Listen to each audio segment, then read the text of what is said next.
대림절 네 번째 주일입니다. 이제 그 초가 하나 남아 있습니다. 남은 초는 이제 성탄의 절기에 우리의 구원으로 오시는, 그리고 다시 이 땅에 오실 예수 그리스도를 기다리는 그 완성의 의미로 키는 초 하나가 남겨진 대림절 네 번째 주일, 기다림이라고 하는 절기의 마음을 우리가 나누고 있습니다. 한 가지 이 땅에 오시는 이유라고 하는 우리가 이제 긴 주제를 가지고 이야기를 쭉 연결해 왔는데, 오늘은 이런 질문, 제가 평소에 가지고 있었던 제 신앙과 제 젊음의 시절부터 지금까지 고민하는 한 가지 고민으로부터 이 말씀을 시작해 볼까 합니다. 제가 가졌던 그 기독교 신앙의 복음이 가졌던 질문이 한 가지 있습니다.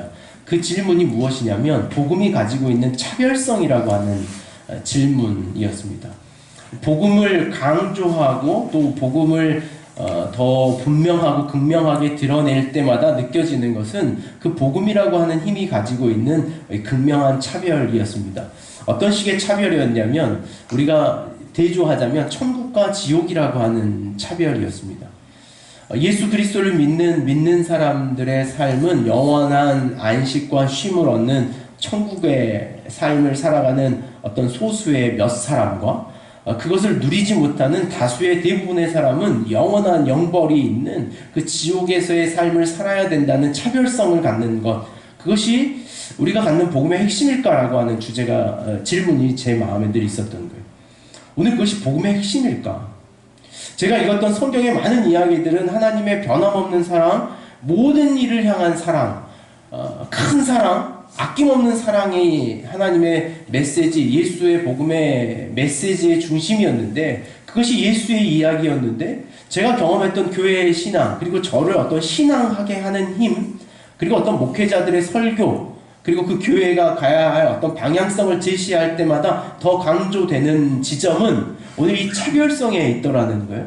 복음, 하나님은 우리를 향하여 어떤 차별하는 것, 구분짓는 것, 너는 죄가 있다 없다 라고 하는 심판자로 이 땅에 다시 오실 것인가, 아니면 그의 다시 오심이 모든 인류를 향한 하나님의 구원의 어떤 기다림인가 라고 하는 것이 우리가 지난번에 설교로 한번 나눴던 중요한 주제더라는 거예요. 오늘 우리의 신앙은 매우 극단적일지 모르겠지만 이 차별에 더 힘을 가지고 있습니다. 그래서 무엇인가를 구분짓고 차별하는 것이 우리의 신앙을 더 분명하게 드러나게 하는 힘인 것처럼 생각할 때가 많이 있는 거예요. 나는 그렇지 않아라고 하는 것으로 자신을 구분짓는 거죠. 자신을 설명할 때 나는 그런 것에 있지 않아라고 하는 것으로 우리는 쉽게 자기 자신을 설명하고 드러내려고 하더라는 것이 복음에서도 그렇더라는 거예요. 여러분이 생각하는 예수님의 이야기는 어떤 것입니까? 반대로 오늘 우리가 살아가고 있는 이 시점에 2018년 성탄을 맞이하는 우리에게 있어서 우리의 신앙과 이 땅의 교회들이 써가고 있는 예수님의 이야기는 어떤 것일까? 라고 하는 것을 다시 동일하게 그날의 질문에서부터 여기까지 연결해 오더라는 거예요. 여러분이 알고 있는 예수님의 이야기는 어떤 이야기입니까? 어떤 예수님입니까? 차별하는 것, 어떤 것들을 흑백을 나누는 것으로서의 예수님의 이야기인지, 아니면 그것을 뛰어넘는 더 큰 사랑, 모든 인류와 민족을 향한 사랑의 크신 하나님이 예수님의 이야기인가라는 거예요. 오늘 우리 시대가 쓰고 있는 예수님의 이야기는 제가 느끼기에는 그렇습니다. 오늘 우리 사회가 만들고 있는 예수님의 이야기라고 하는 것은 이런 모습인 거예요.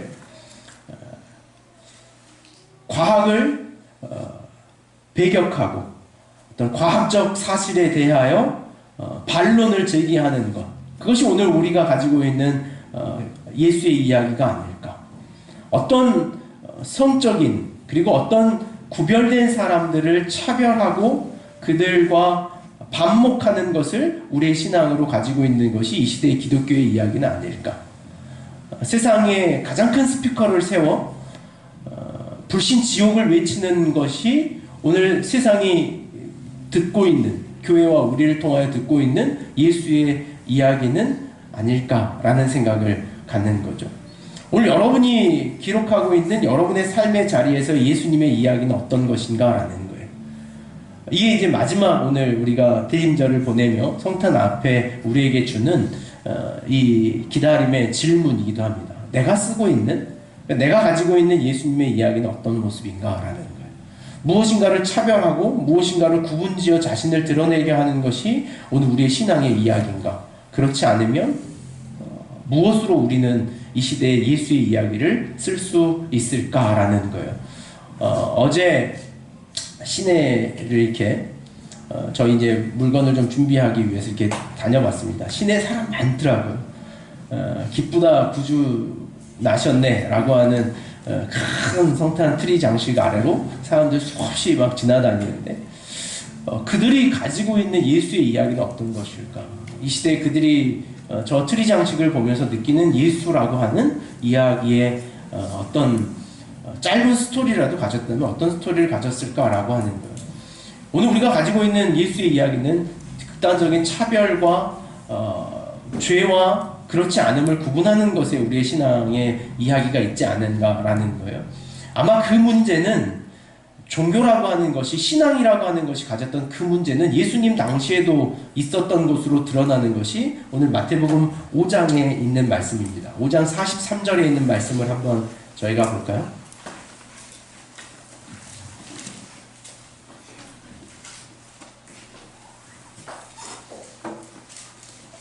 마태복음 5장 43절의 말씀입니다.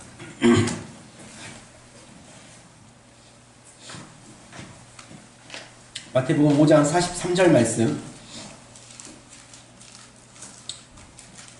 우리 같이 한번 이 말씀을 같이 한번 읽겠습니다. 시작. 또 내 이웃을 사랑하고 내 원수를 미워하라 하였다는 것을 너희가 들었으나 라는 거예요. 이 말씀이 이해가 되십니까? 내 이웃을 사랑하고 내 원수를 미워하라 하는 것을 너희가 들었으나. 이웃을 사랑하고 원수를 미워하는 것, 사랑과 미움이라고 하는 이 두 가지의 대립입니다. 요한일서 말씀, 우리가 요한일서 3장 말씀을 읽어가면서도 이 미움과 사랑이라고 하는 두 가지 전제가 등장합니다. 미움과 사랑이 무엇인가? 미움이라고 하는 것, 세상의 가치에서 미움이라고 하는 것은요, 그 상대를 죽음에까지 몰고 가는 것이 미움입니다. 사랑이라고 하는 것은 그 상대를 향하여 자기 자신의 생명을 내려놓는 지점까지 가는 것이 성경이 말하는 사랑이라는 거죠. 미움과 사랑이라고 하는 이 양극단의 이야기가 요한일서 우리가 읽었던 말씀에 등장합니다. 가인과 아벨의 이야기에서 시작하는 이 요한일서 3장에 있는 미움이라고 하는 것, 그 미움으로 인하여 갖는 한 생명의 살인, 그것이 미움이라고 하는 거예요. 사랑이라고 하는 것은 그 어려움을 향하여 자신의 생명을 내려놓는 것이 사랑이라고 하는 두 양극단에 있는 이야기입니다. 43절 말씀에 보면 그날의 율법이 가지고 있었던 전제예요. 그날의 종교가 가지고 있었던 신앙입니다. 이 양극단의 신앙을 그 당시의 종교가 조장하고 있었다는 것을 주님이 말씀하시는 거예요. 뭐라고 이야기합니까? 내 이웃을 사랑하라고 하는 것. 그러니까 이웃을 향하여 희생하고 그 희생하는 생명을 놓아놓는 것까지와 또 무엇입니까? 내 원수를 미워하라는 거예요. 그 원수를 어떻게 하라는 겁니까? 원수를 어떻게까지 하라는 거예요? 미움은 네? 원수를 죽이기까지 하라는 것. 그것이 그 시대가 가지고 있었던 종교와 그 시대가 가지고 있었던 신앙의 가르침이더라는 거예요. 오늘 우리의 예수의 이야기와 그 당시에 유대주의가 가지고 있었던 종교의 이야기는 오늘 이런 면에서 일치합니다. 오늘 우리도 이렇게 가르칩니다. 이웃을 사랑하는 것에서 한국교회가 얼마나 많이 강하게 그리고 많은 힘과 노력을 쏟아왔던 것은 사실입니다. 난민 구호 활동을 위하여 가장 많이 먼저 움직였던 것이 이 기독교 단체와 기독교 연합입니다. 그래서 실제로 제주도에 있는 예멘 난민들을 위한 협의기구가 기독교 단체만 3개가 존재합니다. 그 협의기구, 그리고 모든 사회에서, 한국 사회에서 기독교가 가지고 있었던 가장 선한 노력들, 선한 행위들이라고 하는 것은 한국 사회의 발전과 연결해서 맞물려서 함께 있었던 것이 이웃을 사랑하는 것이었어요. 그렇다면 그 이웃에 대한 사랑과 동일하게 오늘 우리 교회가 가르치고 있는 또 한 가지의 극단의 이야기는 뭐냐면 원수를 미워하는 거예요. 어디까지 미워하는 겁니까? 그것을 뿌리 뽑는, 죽음에까지 미워하는 것, 그것을 오늘 우리 시대의 기독교 예수의 이야기라고 우리는 말하며 살아오더라는 거예요. 무엇에 대하여 어디까지 미워해야 합니까? 타 종교에 대하여, 예수 믿지 않음에 대하여, 성적 또 다름에 대하여. 그것이 마치 우리의 종교고 우리의 신앙인 것처럼 오늘 우리의 이야기들도 이 양극단의 이야기를 가르치고 우리 안에 정립하며 살아가고 있다라는 거예요. 여러분의 신앙은 어떻습니까? 여러분의 신앙. 오늘 저와 여러분의 예수의 이야기는 어쩜 우리의 종교라고 하는 것은 이 차별과 구분짓는 것에 너무 앞서 행하고 있는 것은 아닌가라는 거예요. 감당을 못하는 거예요. 기독교인이, 신앙인이 더 되면 될수록 감당을 못하는 것이 원수예요. 동의하십니까? 우리는 못 봐요. 꼴을 못 봐요. 담배 피는 꼴을 못 봐요. 동의하십니까? 아니에요? 봐집니까?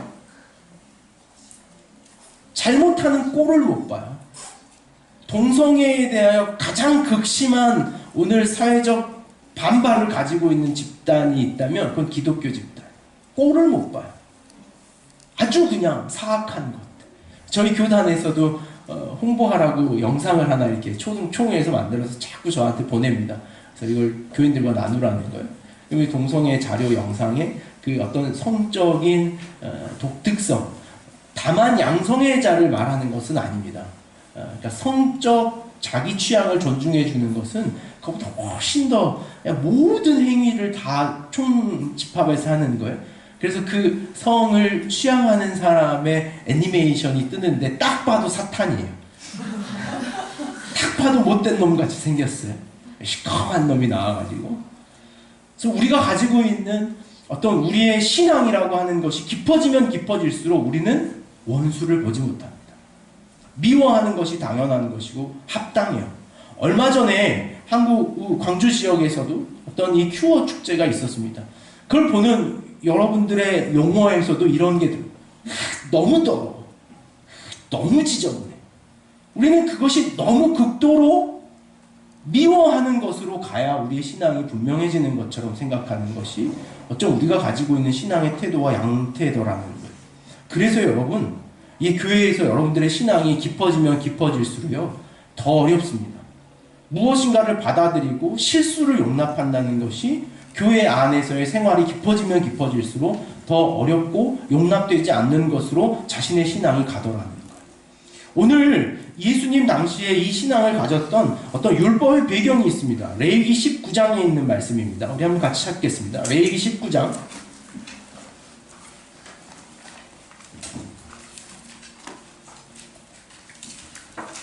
레위기 19장 17절에서 18절에 있는 말씀입니다. 구약성경 레위기 19장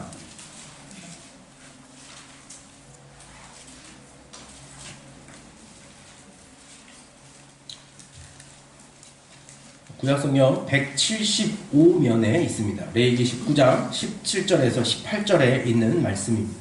이것이 오늘 예수님께서 그 당시에 이 율법이 가르쳤던 신앙의 근거를 우리에게 보여주는 거예요. 자, 같이 한번 읽겠습니다. 시작. 너는 내 형제를 마음으로 미워하지 말며 내 이웃을 반드시 견책하라. 그러면 내가 그에 대하여 죄를 부당하지 아니하리라. 원수를 갚지 말며 동포를 원망하지 말며 내 자신과 같이 사랑하라. 나는 여호와이라. 레위기 19장에는 중요한 전제의 조건이 있습니다. 그건 뭐냐면 내가 거룩하니 너희도 거룩하라 라고 하는 말씀에서 레위기 19장을 시작합니다. 그것을 예수님께서는 하나님의 온전하심이라고 하는 것으로 마태복음 5장에서는 결론을 합니다. 나의 온전함과 같이 너희도 온전하라. 레위기 19장에는 나의 거룩함과 같이 너희도 거룩하라는 거예요. 거룩이라고 하는 주제가 뭔가라는 것을 이야기하면서 그 원수를 미워하고 형제를 사랑하는 것이 그들의 율법적 거룩이라고 하는 것을 가르쳐 당시의 종교는 이웃을 사랑하되 반대로 더 극심한 원수에 대한 미움을 가져가라고 하는 것이 그 당시의 신앙이 가르쳤던 지점이더라는 거예요. 당시에 우리가 얼마 전에 나누었던 이야기가 하나 있습니다. 예루살렘을 중심으로 성전의 예배, 그 제사 중심이었던 이 이스라엘의 종교가 율법적 회당의 종교로 변화되었던 것은 주전 586년에 예루살렘이 무너지며 그 성전의 기능이 사라지면서 그들의 율법을 가르치는 회당 중심의 신앙이 되었던 거예요. 그 회당 중심의 신앙에서 율법을 강론하고 율법을 가르치는 사람들에게 오늘 이 마음이 있는 거예요. 어떤 마음이 있었냐면 당시에 율법을 배운다라고 하는 지식인들, 율법을 가졌다라고 하는 그 종교적 우월성을 가지고 있었던 사람들이 원수로 여겼던 것은 누구냐면 그 율법을 배우지 않고 율법 배우기를 게을리하며 율법을 실천하지 않는 저 낮은 등급에 있는 사람, 이라는 것에 급급해 있는 사람을 대상으로 가졌던 마음이 오늘 이 원수에 대한 미움이라고 하는 것으로 등장해요. 그들에게 원수가 무엇이냐면 시편 139편 12절 21절에 있는 말씀을 한번 같이 보겠습니다. 시편 139편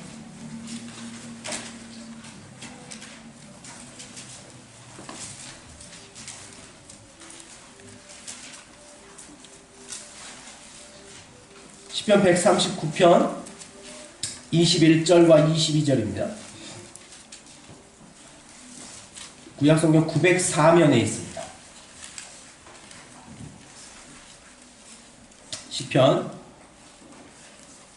139편 21절에서 22절까지 같이 한번 읽겠습니다. 여호와여, 내가 주를 미워하는 자를 미워하지 아니하오며 주를 치러 일어나는 자들을 미워하지 아니하시나이까. 내가 그들을 심히 미워하니 그들은 나의 원수들이니이다 라는 거예요. 이 시편 139편에 등장하는 이 원수들이라고 하는 것의 근거는 하나님에 대하여 부정하는 사람들을 시편 139편에서는 원수라고 하는 칭호를 썼습니다. 당시 율법주의자들이 생각했던 원수라고 하는 것은 하나님에 대한 열심을 갖지 않는 이스라엘 사람들이 그들이 생각했던 원수예요. 이 마태복음 5장 43절에 등장하는 형제를 이웃을 사랑하고 원수를 미워하라는 것에 대한 원수는 타종교의 미움이 아니라 그들의 전통을 가지고 있음에도 불구하고 하나님을 향하여 열심하지 않는 사람들을 그들은 원수로 여겼던 거예요. 우리도 그런 마음 생길 때 있습니다. 교회 안에 있다 보면. 오늘처럼 이런 마음 생길 때 있어요. 언제입니까? 교회가 어떤 사역으로 분주할 때예요. 그래서 막 사역으로 분주해서 뭔가 마련하고 막 열심히 해야 하는데 그 열심에 속해 있는 사람과 열심에 속해 있지 않은 사람의 차별입니다. 자주 경험하는 거예요. 그럼 뭐 교회뿐입니까? 사회에서도 그렇습니다. 가정에서도 그렇습니다.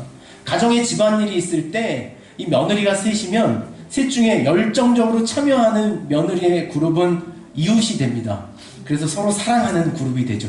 그러나 그 명절이 다 되도록 오지 않는 한 사람의 그룹은 뭐가 됩니까?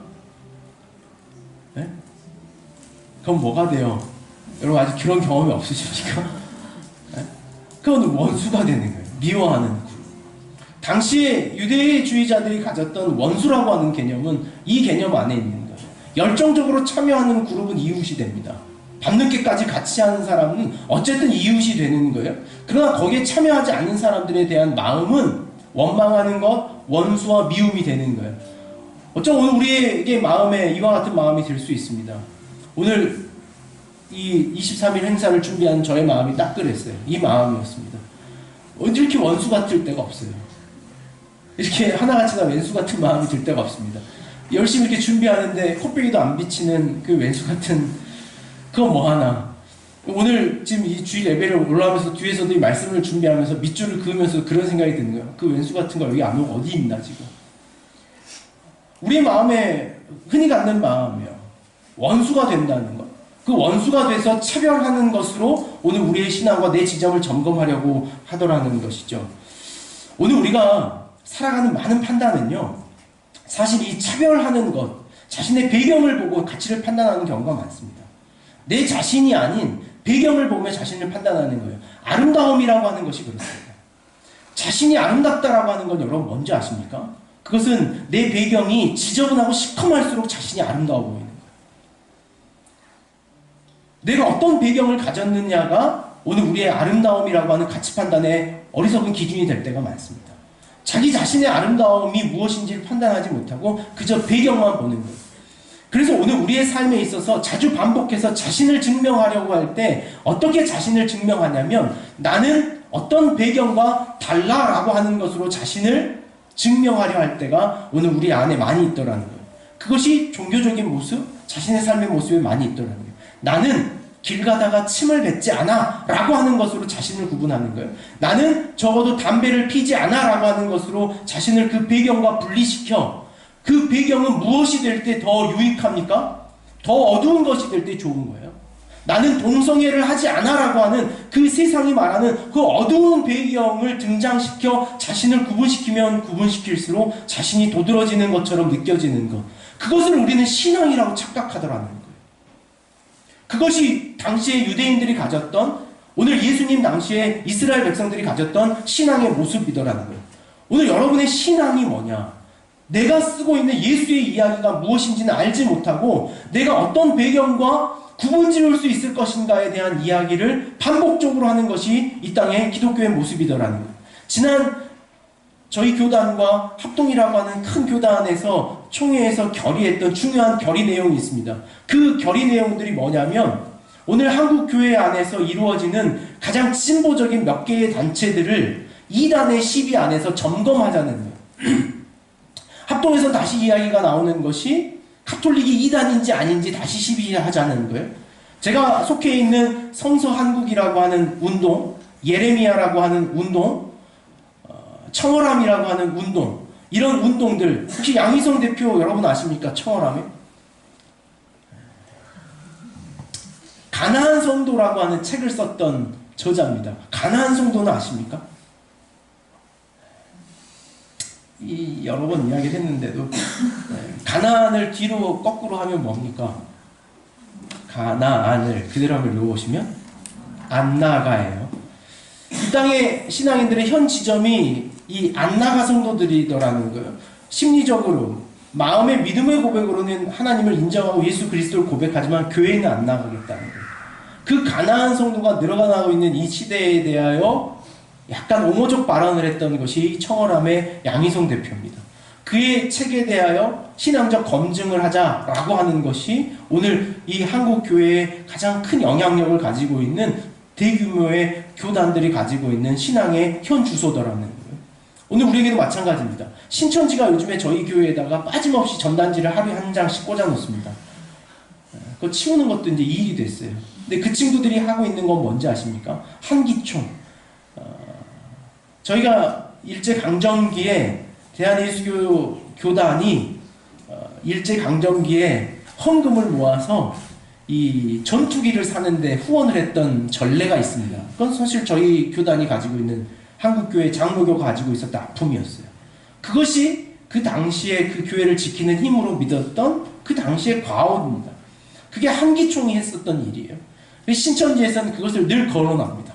그래서 일제강점기에 전투기를 사는데 돈을 지원했던 교회, 본인들은 그렇지 않더라는 거예요. 오늘 우리는 그런 교회와 그런 한기총과 맞닥뜨려 오늘 우리는 정의를 이야기하더라고요. 이 시대의 교회, 한국 오늘 우리가 경험하는 교회, 여러분들이 경험하는 예수의 이야기는 충장으로 가면 뭡니까? 심리 테스트예요. 이제 그래서 길가에 붙어있는 심리 테스트, 어디에 여러분 표를 할 것인가 라고 하는 것으로 자신의 신앙을 착각하던 거예요. 오늘 예수님이 우리에게 오셔야 하는 가장 중요한, 가장 깨트려야 할, 가장 무너뜨려야 할 핵심적인 가치가 여기에 있습니다. 오늘 그가 여기에 오신 이유가 오늘 이 말씀 안에서 등장하는 오늘 이 배경이더라는 거예요. 예수님께서 우리에게 던져주는 신앙이라고 하는 것, 예수님이 이 땅에 오셔서 우리 안에 오늘 우리의 배경과 차별하는 것으로 우리의 신앙을 이야기하지 말고 우리의 경험적이고 주체적인 신앙의 메시지를 자기 스스로 쓸 수 있는 사람이 되라고 하는 관점의 전환을 주시기 위해 주님이 하셨던 말씀이 44절에 있는 말씀이에요. 우리 44절에 있는 말씀을 같이 한번 읽을까요? 5장, 마태복음 5장 44절에 있는 말씀입니다. 같이 읽겠습니다. 시작! 나는 너희에게 이르노니 너희 원수를 사랑하며 너희를 박해하는 자를 위하여 기도하라라는 거예요. 오늘 너희들이 가지고 있는 기독교 신앙이라고 하는 것이 무엇을 차별하고 구분지어서 너희들의 배경을 드러나게 하는 것이 아니라 오늘 신앙의 핵심은 오늘 우리 자신이 어떤가라고 하는 것을 드러내라는 거예요. 근데 그 우리 자신을 드러낼 수 있는 중요한 시험지와 같은 것이 있더라는 거예요. 우리 자신의 신앙이 진짜 배경과 차별되는 것인지 아니면 정말 우리가 신앙을 가지고 있는 것인지에 대한 규정을 질문하는 한 가지의 단어가 등장하는데 그게 뭐냐면 사랑이라고 하는 단어예요. 사랑이라고 하는 단어가 오늘 우리가 가지고 있는 신앙의 가장 핵심적인 자기 가치, 자기 선언을 가질 수 있는 주제더라는 거예요. 어떻게? 무엇을 사랑하는 것을요? 원수를 사랑할 수 있는 것이 오늘 우리 신앙의 자기 자신을 드러낼 수 있는 자기 증명이더라는 거예요. 무엇을 차별하고 규정해서 우리의 배경을 더 어둡게 함으로 나를 드러내려고 하는 착각이 아니라 그 배경과 상관없이 자기 자신을 드러낼 수 있는 방법이 있는데 그것이 사랑이라고 하는 중요한 주제, 사랑이라고 하는 전제더라는 거예요. 실제로 그렇습니다. 여러분, 억지로 할 수 있는 것은 있는 것 같아요. 억지로 할 수 있는 것에 대한 이야기가 오늘 이 본문의 전 단락에 등장합니다. 38절에서 42절까지에 있는 주제예요. 그 중에 한 가지 41절에 있는 말씀만 같이 한번 읽어보겠습니다. 41절에 있는 말씀입니다. 같이 읽겠습니다. 시작. 또 누구든지 너희로 억지로 오리를 가게 하거든 그 사람과 심리를 동행하고. 여러분, 여기 등장하는 억지로라고 하는 힘이 있습니다. 억지로라고 하는 힘. 이 억지로라고 하는 힘은요, 오늘 우리 삶에 있었던 어떤 윤리와 도덕과 같은 힘일 수 있더라는 거예요. 그 종교적인 힘이에요. 자신이 원하고 바라지 않더라도 그것이 억지로 하는 힘이에요. 여러분에게 원수가 억지로 여러분을 사랑하게 요구하던가요? 여러분에게 있는 원수는 누굽니까? 지금 여러분이 생각하는 여러분 주변에 원수가 없으십니까? 혹시? 저는 원수가 없어가지고 도저히 이 말씀을 이해를 못하겠습니다. 여러분, 그것이 당시의 유대인들의 의식이기도 했어요. 율법에는요, 원수를 사랑하라고 하는 문맥 자체가 없습니다. 예수님이 굉장히 희한한 말씀을 하는 거예요. 원수를 사랑하다? 원수가 없는데 원수를 어떻게 사랑하지? 라는 거예요. 우리에게 있어서 원수가 무엇인가? 라고 하는 질문에서부터 우리는 다시 시작해야겠지만 오늘 이 말씀을 다시 가지고 와서 이렇게 보는 거예요. 오늘 우리 자신을 뚜렷하게 하는 힘, 미움이 타인을 향한 살인까지 끌고 가는 힘이라면 사랑이라고 하는 것은 타인을 향한 희생적 자기 생명의 내어놓음까지 가는 힘이 사랑이라고 하는 거예요. 윤리와 도덕이라고 하는 억지로는 할 수 있습니다. 억지로 해서 자신의 걸음을 원하지 않지만 타인이 억지로 끌고 가서 갈 수 있는 힘은 있더라는 거예요. 오늘 우리의 이야기를 한번 이렇게 가져가 봅시다. 저희 교회가 하려고 하고 있는 오늘의 일이 있습니다. 오늘의 일이란 무엇이냐면 저희가 영아일시보호소의 아이들에게 침대 4개를 만들어주는 것이 저희가 지금 오늘 도전하는 일입니다. 그 도전이 쉽지 않습니다. 마음이 무척이나 무거운 것이 원가와 어떤 그 상한선을 계산하는 한 주간의 저의 마음에 얼마나 저를 무겁게 짓눌렀는지 정말 감당이 안 될 정도로 어려움이 있었습니다. 적당한 명분을 갖습니다. 이 시대에 사회로부터 버려졌다라고 하는 명분. 그것은 우리에게 억지는 될 수 있습니다. 여러분들이 그 아이들을 향하여 돕고자 하는 여러분들의 마음에 이 억지를 갖다 붙이기에 참 억지에 합당한 것을 우리는 가져왔습니다. 우리의 돈을 어떤 타인에 대한 섬김으로 가져가기 위해서 우리가 해야 할 일이라고 하는 것은 억지를 억지 아닌 것으로 포장하는 것쯤으로 우리는 신앙을 생각하는 거예요. 이게 무슨 말인지 이해가 되십니까? 이해가 되셨습니까 혹시? 어렵습니까? 별로 어려운 이야기는 아닌데 다시 한번 설명해 봅시다. 오늘 우리 안에 사랑이라고 하는 힘이 없이 억지라고 하는 것으로 우리도 충분히 종교적이고 윤리적이고 도덕적인 행동을 할 수 있더라는 거예요. 다만 억지를 뭐로 바꾸면요? 정당성으로 바꾸면 되더라는 거예요. 오늘 우리 사회는요, 억지를 정당성으로 바꾸는 것에 매우 도 같은 사회를 살아갑니다. 억지스러운 개념을 윤리와 도덕이라고 하는 명분으로 뒤집어 놓으면 우리는 억지로 하고 있다는 것을 알지 못한 채 당연한 것으로 여기며 그 일을 끌고 가더라는 거예요. 오늘 여러분에게 제안하는 영아 일시보 아이들을 돕고자 하는 여러분의 마음이 어떻습니까? 혹 억지는 아닙니까? 오늘 우리가 하고 있는 이 일이 제가 한 주간 제 안에 가졌던 가장 큰 질문은 이런 거였어요. 억지는 아닌가라는 거예요. 억지는 아닌가. 그 억지를 말하기 위해서, 그 억지를 포장하기 위해서 가장 정당한 이유를 내 안에 여러분들에게 제안하고 있는 건 아닌가. 정말 우리가 사랑해서 하는 건가? 아니면 미워하지 않는 대상에 대한 억지는 아닌가라는 거.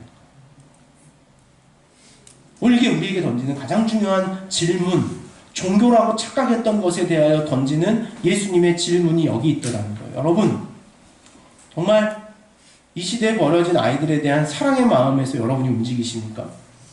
그렇게 되기를 간절히 소망하며 바라는 마음이 저에게 있습니다. 참 억지를 썼습니다. 저희가 노트를 저희가 억지를 써서라도 오늘 팔아야 되는 지점에 놓여 있습니다.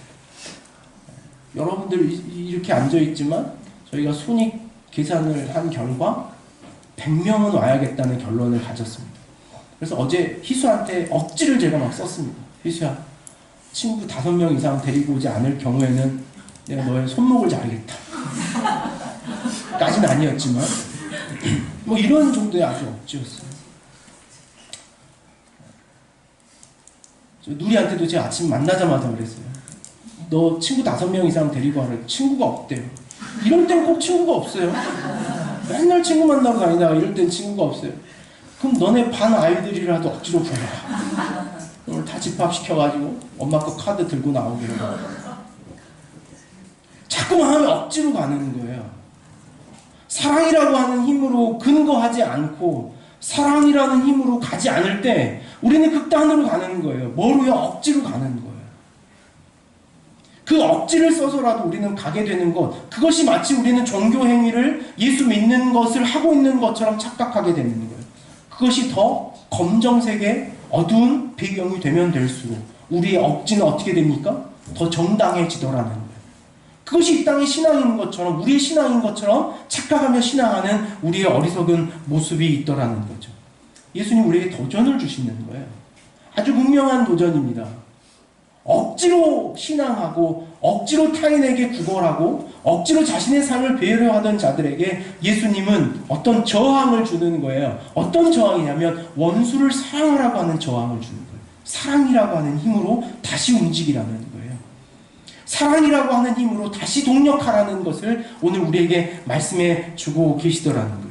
자신을 감추는 억지, 자신을 종교하고 있는 것처럼 착각하게 하는 그 차별과 분리의 원칙이 아니라 정말 사랑하는 마음으로 자신의 신앙을 동력하고 자신의 삶을 동력하는 정말 사랑으로부터 시작하는 오늘 그 근거를 우리에게 다시 알게 하시고자 오늘 주님은 우리에게 매우 과격한 도전을 주고 계시는 거예요. 원수를 사랑하라 라고 하는 도전이에요. 제가 아주 감명 깊게 봤던 한 책이 있었는데요. 안수연이라고 하는 청년에 관한 책입니다. 여러분 아시죠? 영락교회 형제였습니다. 바보 청년, 그 청년 바보 의사 안수연이라고 하는 고대 영락교회 교대병원 고대 출신이라고 또 동문이라고 이렇게 첫 번째 이야기가 굉장히 감명 깊었는데 얼마 전에 신간이 나왔더라고요. 두 번째 이야기. 그 두 번째 이야기를 사자마자 그냥 뭐 한숨에 쭉 읽어내렸습니다. 아주 뭐 간단하게 자신의 이야기 그리고 그를 기억하는 몇몇의 이야기가 있었어요. 그를 기억하는 이야기가 더 많이 감동스러웠습니다. 그 책의 이야기 중에 한 책의 내용을 그대로 한번 여러분에게 소개하려고 합니다. 최근 내게 용납하기 너무나 어려운 가시같은 이웃에 대한 고민을 쏟아놓는 지체들이 있었다. 그들의 사랑의 수고를 통해 그들을 용납할 수 있기를, 또한 그 사랑으로 인해 그 사람들이 변화되기를 기도한다. 이 안수연이라고 하는 형제에게 옆에 있는 친구들과 지체들이 늘 기도 제목을 많이 나눴어요. 찬양팀을 인도했던 지체입니다. 그래서 찬양팀 인도할 때마다 이런 고민을 하는 거예요. 나눔할 때마다 뭐가 항상 나눔이었냐면 그 보기 싫은 그 인간을 어떻게 감당할 것인가 라고 하는 게 기도 제목이더라는 거예요. 그 형제가 자신의 기도에다 이렇게 써놓은 거예요. 그들의 사랑의 수고를 통해 그들을 용납할 수 있기를 바란다. 그러면서 이렇게 말해놨어요. 수고라고 하는 단어는 레이버라고 하는 의학 용어다. 아마 여기들 많이 이해하실 것 같아요. 어디에서 주로 사용하는, 무슨 과에서 사용하는 단어입니까? 부인과, 산부인과를 의미하는 단어라 그래요. 의학 용어로는 분만, 해산을 뜻하는 단어다. 사랑을 위해서는 해산의 고통이 따른다. 예수님이 나에게 묻고 계신다. 이 잔을 마실 수 있겠느냐. 이게 그 개인의 신앙의 도전이더라는 거야. 그 수고 감당할 수 있겠니? 억지로 하는 것이 아니라 정말 사랑할 수 있겠니? 라고 하는 수고의 잔을 자신의 삶에 늘 내어 던졌던 자신의 인생에 대한 이야기가 여기 있더라는 거예요. 여러분, 미워하는 것은 어렵지 않습니다. 색깔을 구분지어서 더 어두움을 어둡게 만드는 것은 쉽습니다. 그러나 어려운 것은 사랑이 어렵더라는 거예요. 미워하는 원수라는 배경을 뚜렷하게 하는 것으로 자신의 신앙을 하고 있다 착각하지 마십시오. 어떤 명분과 억지로라고 하는 것으로 자신의 신앙을 끌고 가고 있음에도 불구하고 그것이 마치 신앙인 것처럼 가져왔던 오늘 우리의 지점이 바로 여기 아닙니까? 오늘 우리가 한국교회가 쓰고 있는 예수의 이야기가 뭡니까? 한국교회의 신뢰도가 정치인과 유사합니다. 한국교회 목사의 신뢰도가 정치인 수준에 다다라 있습니다. 그것이 오늘 우리가 쓰고 있는 예수의 이야기의 현장이더라는 거죠. 예수님께서는 오늘 우리에게 찾아오셔서 이렇게 말씀하십니다. 로마서 5장 8절에 있는 말씀이고요. 너무나 잘 인용하는 말씀입니다.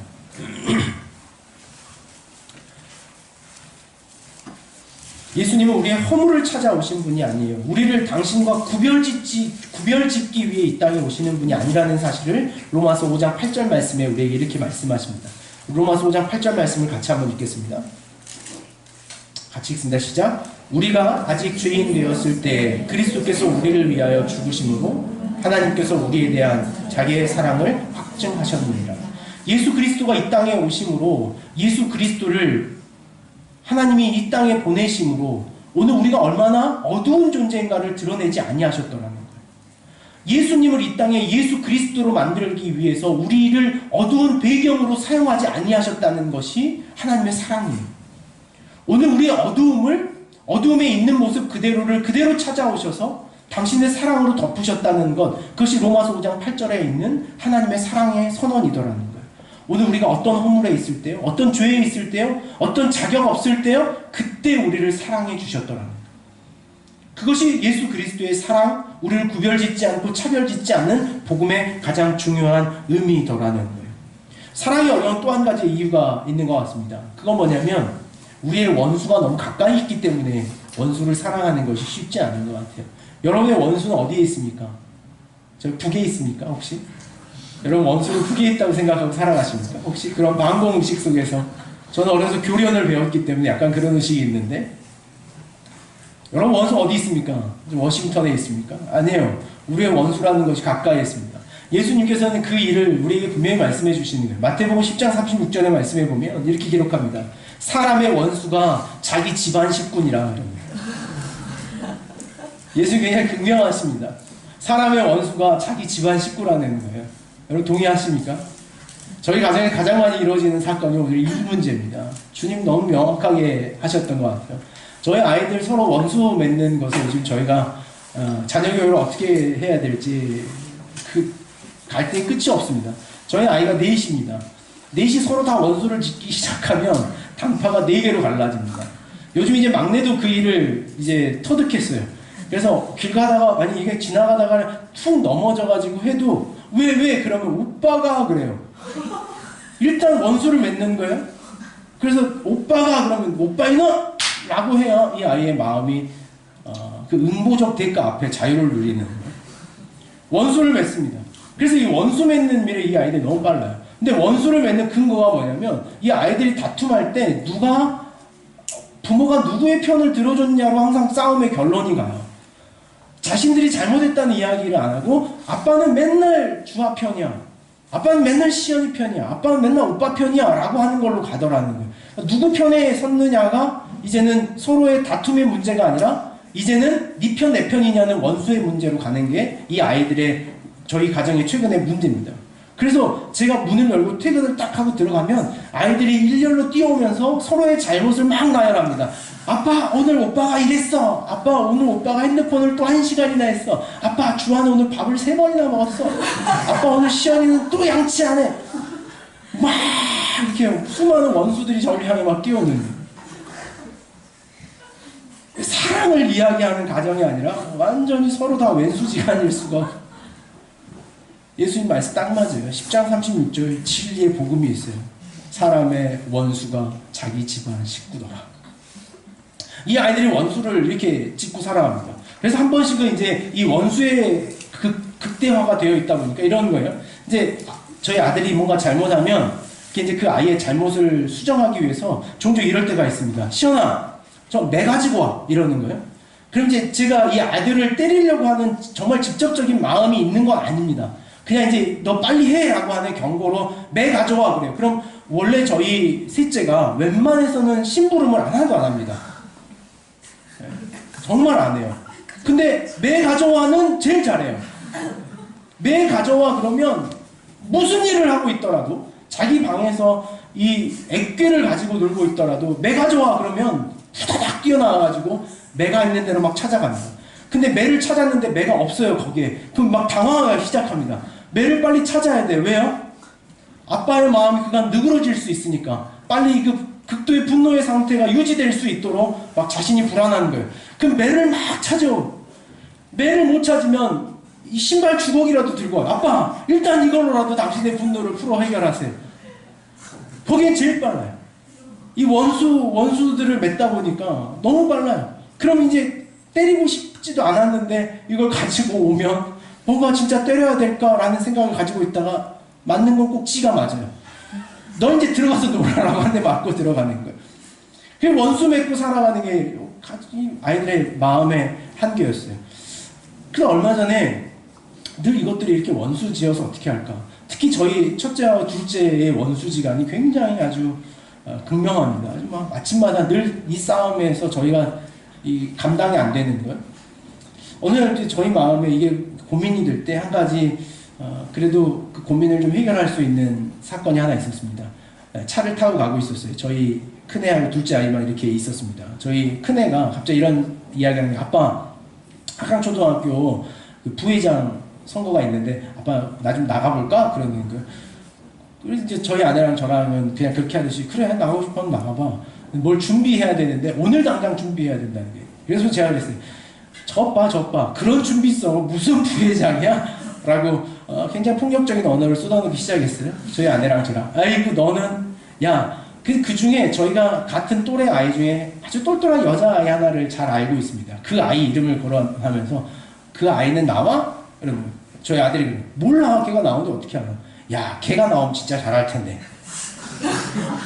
걔가 부회장 된다면 정말 똘똘하게 잘할 텐데 라고 하니까 이 사춘기에 분노가 가득 차 있는 저희 아들이 이 세 번째 열에 앉아있다 의자를 딱 발랐잖아요. 아 됐어 안 해 뭐야 막 이러는 거예요. 그러면서 저희는 또 이제 거기에 한 번 더 없는 거죠. 너 봐봐 너 그래가지고 무슨 너 분노 조절도 안 돼가지고 안 돼 학교에 도움이 안 돼 라고 막 하고 있는 현장에 저희 아내와 저와 앉아서 막 하고 있는데 갑자기 그 두 번째 자리 제 뒤에 앉아 있었던 저희 둘째 딸이 그러는 거예요. 아빠 지금 말이 돼? 하겠다는 오빠는 안 들어주고 다른 사람 이야기하면 오빠가 마음이 좋겠어? 그러는 거예요. 아니 그 왼수지간이 그 왼수지간 그날 아침에도 분명히 왼수지간으로 갔는데 그 왼수가 돌아오더라는 거예요. 왼수가 돌아오고 그럼 미워하는 마음에서 돌이키더라는 거예요. 무엇이 그 아이를 돌이켰을까? 무엇이 그 아이의 원수 맺음을 내려놓게 했을까? 생각해보니 그런 거였어요. 딸의 마음에 오빠가 약자로 보였던 모양이에요. 나보다도 약하구나. 약한 존재로 보여지는 거예요. 약자를 볼 수 있는 시선, 그것이 사랑을 회복할 수 있는 사랑할 수 있는 힘이라고 하는 것을 요한 1서 3장 말씀에 이렇게 기록합니다. 우리 요한 1서 3장 말씀 한번 같이 가볼까요?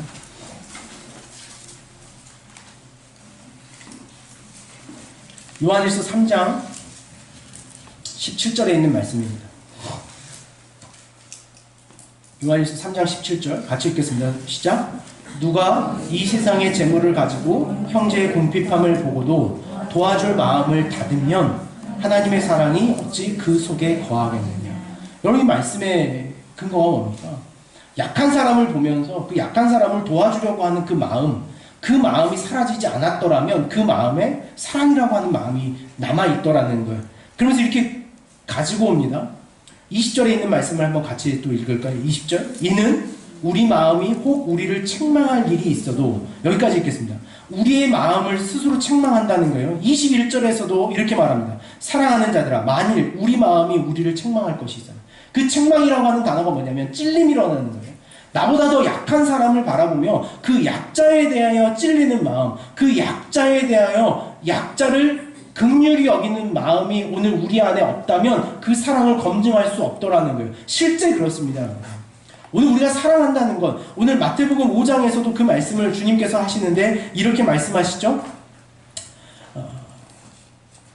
너희가 너희를 사랑하는 자를 사랑하면 무슨 상이 있으리요? 세리도 이같이 아니하느냐. 우리는 더 높은 것을 사랑하는 것에는 쉽습니다. 내가 사랑할 만한 것을 사랑하는 것은 쉽습니다. 그러나 나에게 아무런 유익이 없고 나에게 도움이 되지 않는 약한 것을 사랑하는 것이 오늘 주님께서는 사랑이라고 하는 거예요. 약점, 타인의 약함을 공감하는 것, 그것이 사랑이라고 하는 거예요. 오늘 그 사랑이라고 하는 힘을 우리에게 다시 새롭게 하기 위해서 오늘 우리가 하고 있는 것이 이 시대의 약한 것들을 우리 안에 발견하고 도드러지게 하더라는 거예요. 하나님 앞에 우리의 약함을, 약점을 점검해 보는 거예요. 그것이 사랑이라고 하는 힘이더라는 거예요. 제가 이 말씀을 준비하면서 한 찬양이 제 마음에 계속 와닿았습니다. 그 찬양의 제목이 뭐냐면 매일 스치는 사람들이라고 하는 찬양이에요.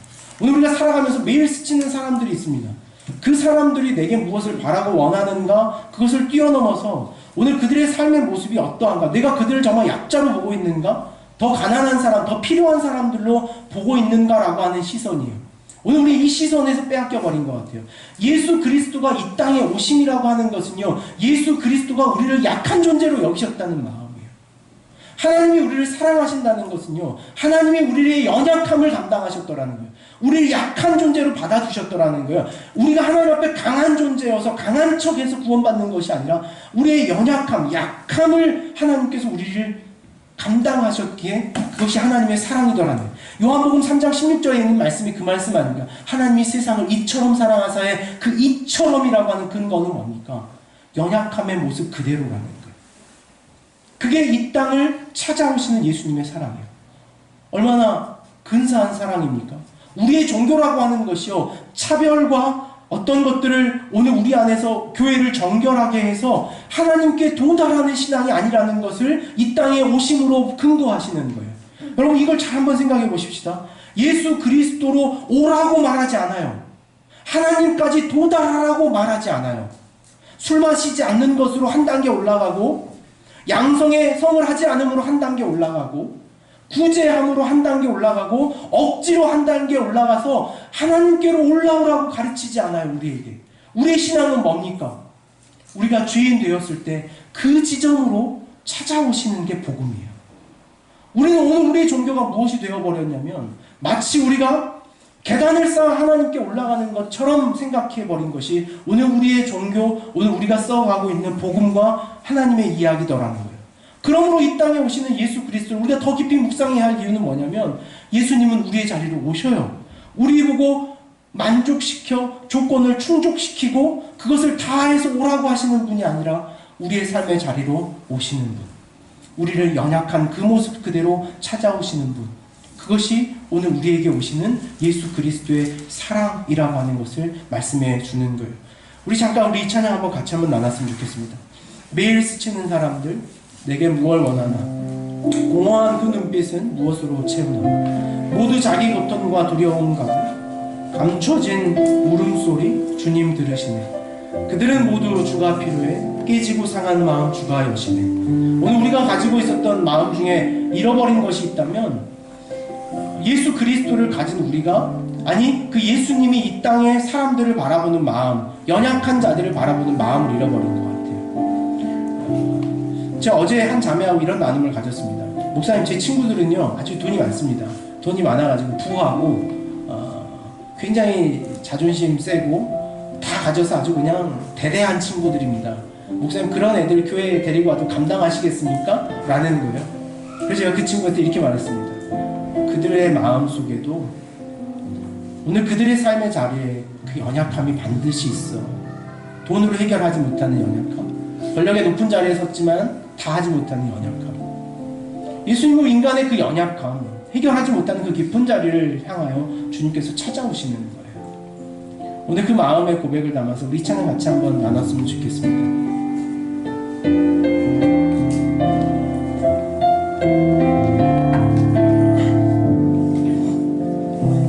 매일 스치는 사람들, 매일 스치는 사람들, 내게 무얼 원하나. 공허한 그 눈빛은 무엇으로 채우나. 모두 자기 고통과 두려움 가득 감춰진 물음소리, 주님 들으시네. 그들은 모두 주가 필요해. 깨지고 상한 마음 주가 여시네. 그들은 모두 주가 필요해. 모두 알게 되리 사랑의 주님. 오늘 주님이 갖는 이 마음이 사랑의 마음인 것 같아요. 삶의 연약한 자리, 그 연약함의 자리로 찾아가시려고 하는 마음. 그래서 이 땅에 본인이 그 낮은 곳으로 내려오셨던 마음, 그것이 주님의 마음이 아닐까라는 생각을 갖습니다. 이 글에서도 이 안수현이라고 하는 청년이 그런 이야기를 하나 짧게 기록해 놓습니다. 조금 내용이 있는데 그대로 한번 읽어드리겠습니다. 어제 병원 동료의 아내가 건강한 아기를 출산했다. 늦게나마 선물과 꽃을 사들고 밤 11시쯤 일산에 있는 병원으로 찾아갔다. 항상 교회 활동으로 바쁘게 사람들을 섬긴다고 한솥밥 먹는 동료들을 돌아보지 않는 것 또한 현실에 뿌리박지 못한 영성이 아닐까 생각해 달려가 본 것이다. 예상치 못한 내 방문에 반가워하는 친구에게 선물과 카드를 건네고 돌아오는 발걸음은 피곤치 않았다. 서로가 얼마나 사랑하는지 보여주는데 좋은 방법은 가끔씩 오버하는 것이다.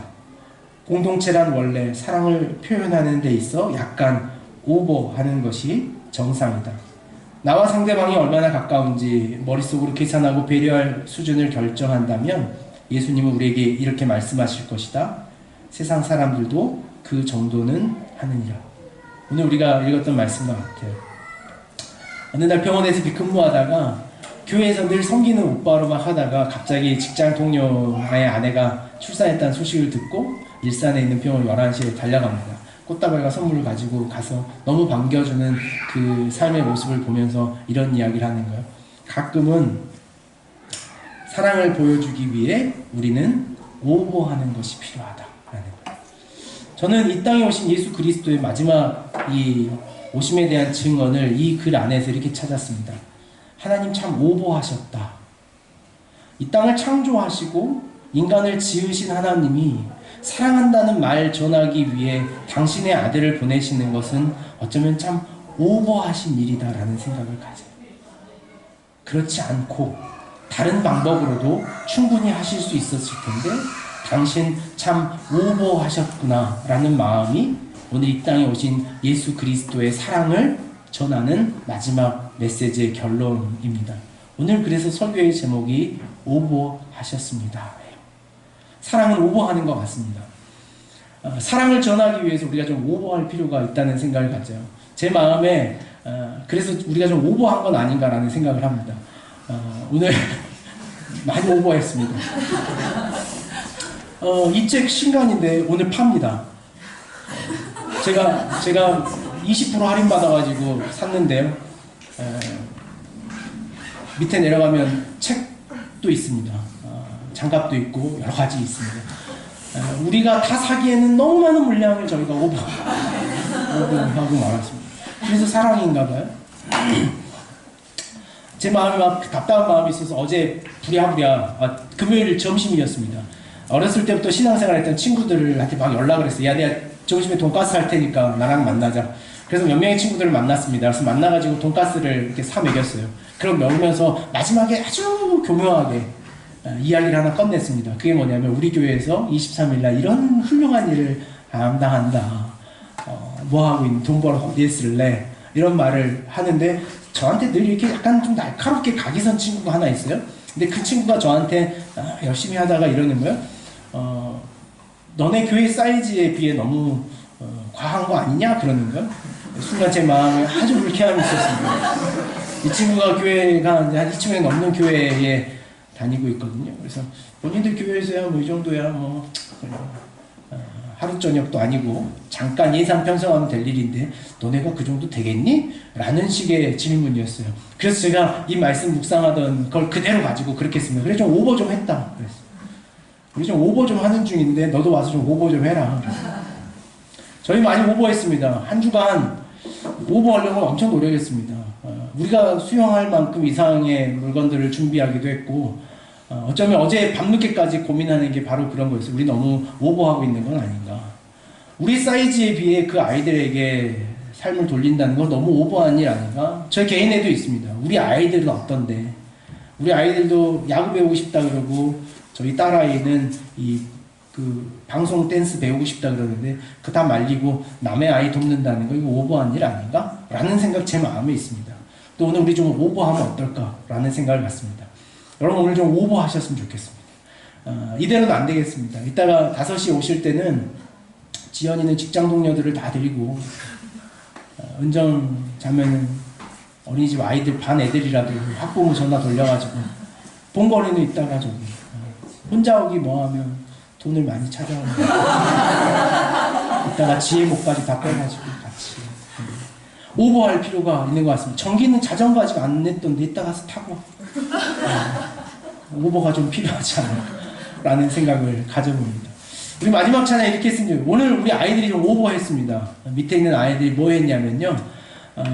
성탄에 기쁨이 있는데 이 아이들이 그동안은 늘 저희의 돌봄과 섬김을 받았는데 이 아이들이 좀 오늘 오버하고 싶다는 마음을 줬어요. 그래서 아이들이 지금 밑에서 이렇게 예쁜 쿠키를 하나씩 만들었습니다.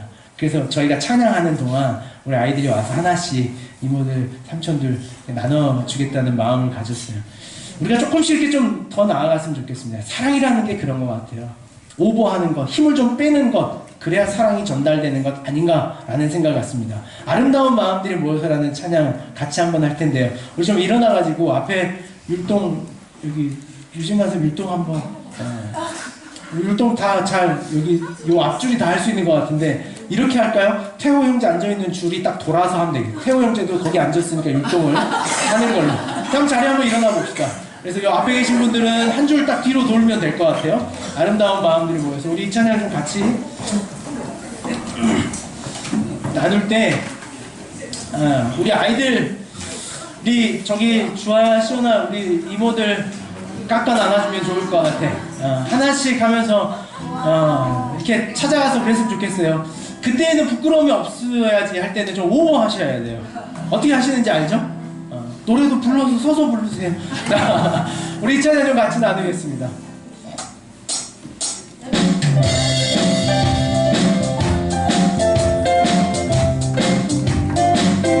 아름다운 마음들이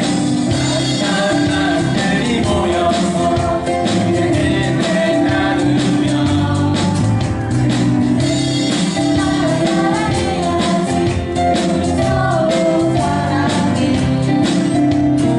하나님이 가르쳐준 한 가지 내 이웃을 내 몸과 같이 미움 같은 우리 서로 사랑해. 이 다음에 예수님을 만나면 우리 뭐라 말할까. 그때는 부끄러움 없어야지. 네, 먹으세요. 드세요. 우리 서로 사랑해. 하나님이 가르쳐준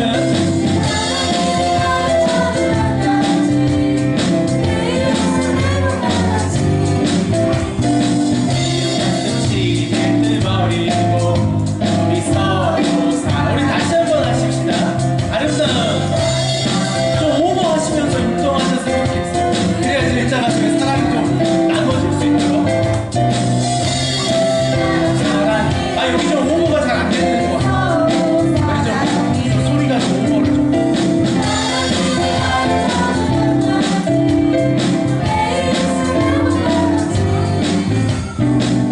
끝이 뱉어버리고 우리 서로 사랑해. 아멘. 제 아이들이 오늘 귀한 섬김의 자리가 우리 예배를 풍성하게 하는 것 같습니다. 어떻게 맛이 있습니까? 네. 어쨌든 사랑은 좀 오버해야 전달이 되는 것 같습니다. 오늘 우리가 그 마음 담아서 이 땅에 오시는 그 하나님의 오버하심을 마지막으로 기억하며 이 땅에 오신 예수 그리스도를 살아내는 저와 여러분 되기를 원합니다. 기도하겠습니다.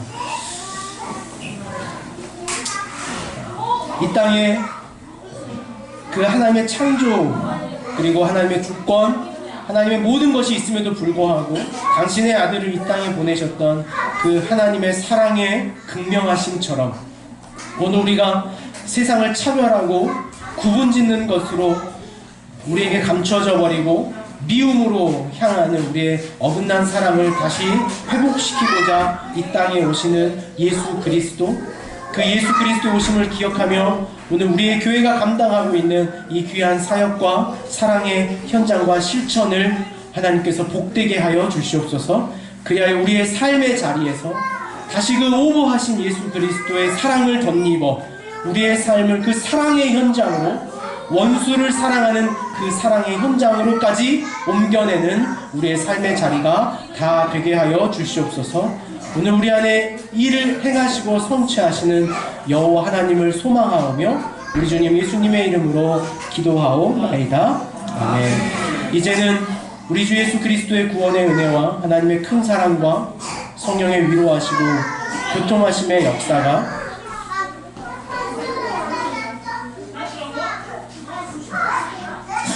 오늘 우리의 삶의 자리를 다시 묻고 올바른 사랑과 그 뛰어넘는 사랑의 실천으로 우리를 부르시는 그 하나님의 부르심 앞에 순종하고 이해하고 감당하기를 결단하는 이 교회와 저들의 삶 위에 이제부터 영원토록 함께 하시기를 간절히 축원하옵나이다. 아멘.